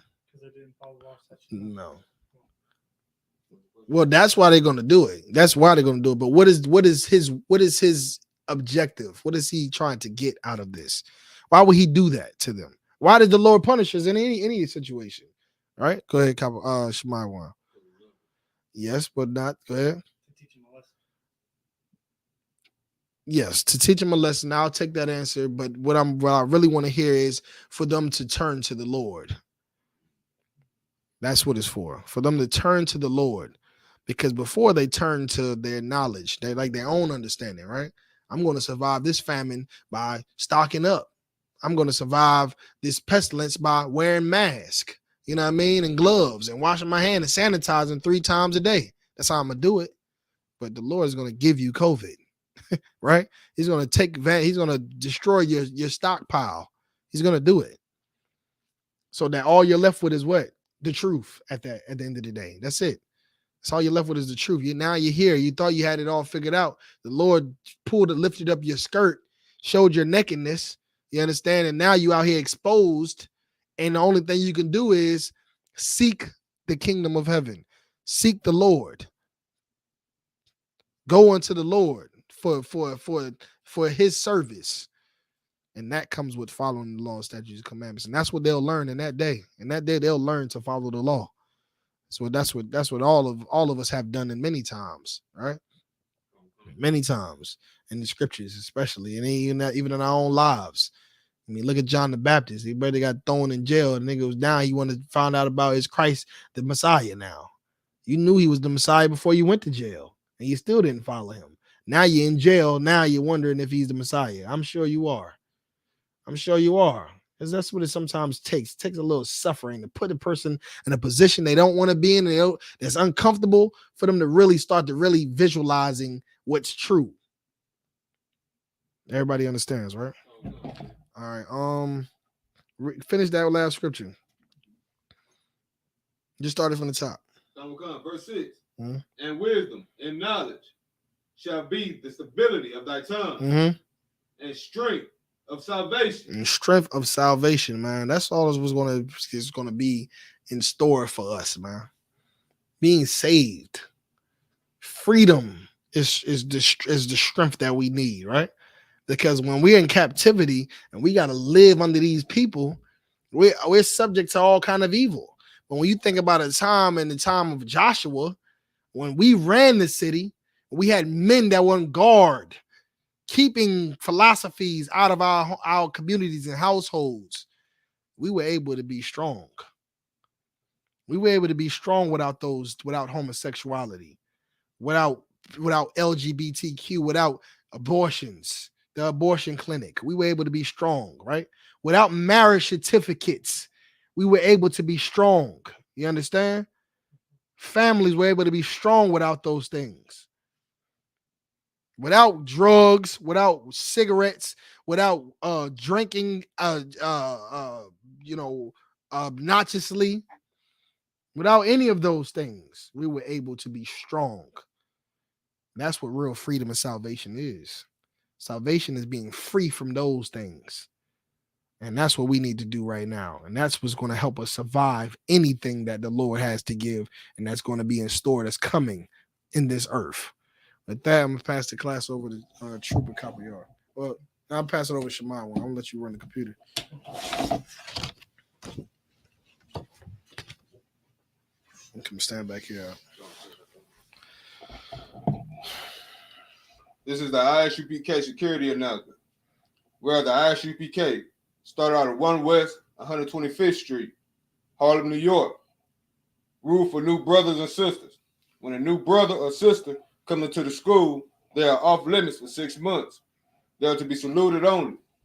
They are here to shed themselves of the world. If they need transportation, the teacher will arrange it. After 6 months, if a brother or sister has an interest in a particular person, he or she must get permission from the head to speak to a brother or sister. There's another 6 months in which the brother and sister will court each other. After this 6 month period, the brother and sister will get permission from the head to marry. Tithes, which is a commandment.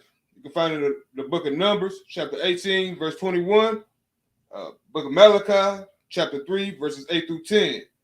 Means tenth in the Hebrew, I.S.U.P.K, 10% of every penny of any increase the Lord gives you. Give to Treasury Department or teacher. Priest fund, free will offering for priests, not mandatory. Whatever so amount you would like. Salaki. Upcoming holy convocations, we have the memorial blowing of the trumpets, the first day of the 7th month, Sunday 25th, September 22. You can find it in the book of Leviticus, chapter 23, verses 24 through 25. Remind Akim and Akwak to check the bulletin board on the highway. If anyone wants to be a trooper in the school, to start wearing all black, boot, shirt, pant, headband, or scarf. And this concludes the security now. All right, everybody, Majum. Come on, you can just come up here. We'll just say the prayers. You know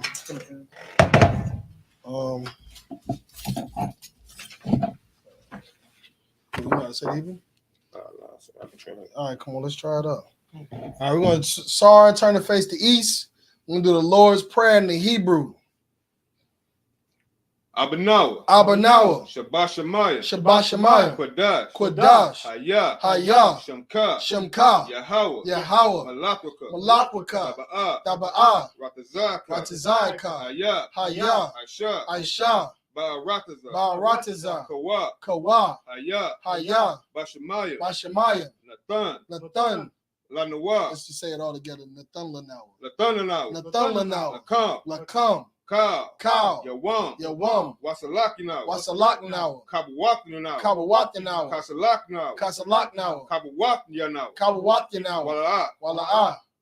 Tab, Where you at? Tabayanawa. Tabaye Ayanawa, Tabayanawa. Banasai 1, Banasai 1. Abal, Abal. Hashinawa, Hawashinawa. Hashinawa, Hawashinawa. Hawashinawa, Hawashinawa. Mayan, Mayan. Ra, Ra. Kaya, Kaya. Laka, Laka. Hamalakwa, Hamalakwa. Wahala, Waha'ala. Waha'ala, Waha'ala. Wahadapara, Wahatapara. Lawa Lanyam, La'ai Walumyum. La'ai Walumyam, La'ai Walumyum. Aman. Amen. All right, we're going to do it in the English. Our Father, Our Father, which art in heaven, which art in heaven, hallowed be thy name. hallowed be thy name. Yahweh, Yahweh, thy kingdom come, thy kingdom come, thy will be done thy will be done in earth in earth as it is in heaven. as it is in heaven. Give us this day Give us this day our daily bread. our daily bread. Forgive us our debts Forgive us our debts as we forgive our debtors. as we forgive our debtors. And lead us not And lead us not into temptation, into temptation, but deliver us but deliver us from evil. from evil. For thine is the kingdom Thine is the kingdom and the power and the power and the glory and the glory forever. forever. So be it. So be it. All right. Brothers with sorry and turn to face the front. We're going to do one courtesy salute for Allah Akim, individual Ahmadim Shabbat, Ahmadim, Barak, Yahweh Ba'Shem Yahweh Shah Barakatah. Yagya Matah, which means hands down. And the sorry gonna turn and face sisters. We're gonna do one courtesy salute for our Akwathian, men of Israel, Amadim Shabbat, Imadium, Barak, Yahweh Shema Alatah Ba'Shem Yahweh Shah. Yagya Matah, class dismissed. All right.